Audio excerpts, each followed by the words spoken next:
గత కొన్ని రోజుల ముందు సీనియర్ జర్నలిస్ట్ అయిన రవిప్రకాష్ గారు ఆయనకు సంబంధించిన మీడియాలో త్వరలో బీఆర్ఎస్ పార్టీ బీజేపీలో విలీనం కాబోతుంది అని ఒక సెన్సేషనల్ న్యూస్ చెప్పడం జరిగింది.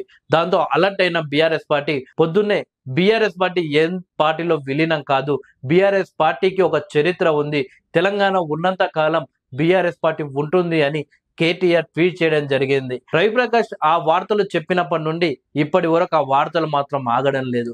సోషల్ మీడియాలో వైరల్ అవుతూనే ఉన్నాయి. తాజాగా సీఎం రేవంత్ రెడ్డి గారు ఢిల్లీ పర్యటనలో ఉన్నారు. ఢిల్లీ పర్యటనలో ఉన్న రేవంత్ రెడ్డి గారు ఈ రోజు మీడియా మిత్రులతో చిట్చాట్ నిర్వహించారు. ఈ సందర్భంగా సెన్సేషనల్ కామెంట్స్ చేశారు.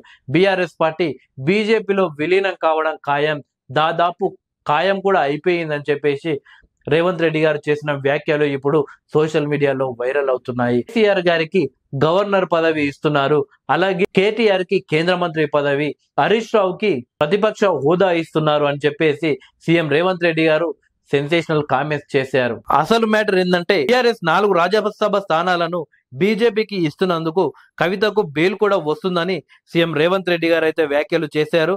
బీజేపీలో బీఆర్ఎస్ విలీనం తథ్యమని, ఇప్పుడు ఖండించిన ఎప్పటికైనా అది జరగక మానదని కీలక వ్యాఖ్యలు చేశారు. ఇలా మొత్తానికి సీఎం రేవంత్ రెడ్డి గారు బీజేపీలో బీఆర్ఎస్ ఒక విలీనం ఖాయం అని చెప్పేసి తేల్చి చెప్పడంతో కేటీఆర్ ఈరోజు ప్రెస్ మీట్ నిర్వహించి దానికి సమాధానం ఇచ్చారు. సో బీఆర్ఎస్ ఏ పార్టీలో విలీనం కాదా, మొత్తం కావాలని ఒక కుట్ర అయితే జరుగుతుంది బీఆర్ఎస్ పార్టీ పైన అని చెప్పేసి ఆయన చెప్పడం జరిగింది.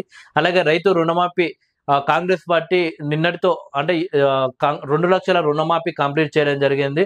సో కాంగ్రెస్ పార్టీ రైతు రుణమాఫీ కంప్లీట్ చేస్తే నేను నా ఎమ్మెల్యే పదవికి రాజీనామా చేశా అని చెప్పేసి హరీష్ రావు చెప్పడంతో ఇప్పుడు కాంగ్రెస్ పార్టీ హరీష్ రావుని ప్రశ్నిస్తుంది.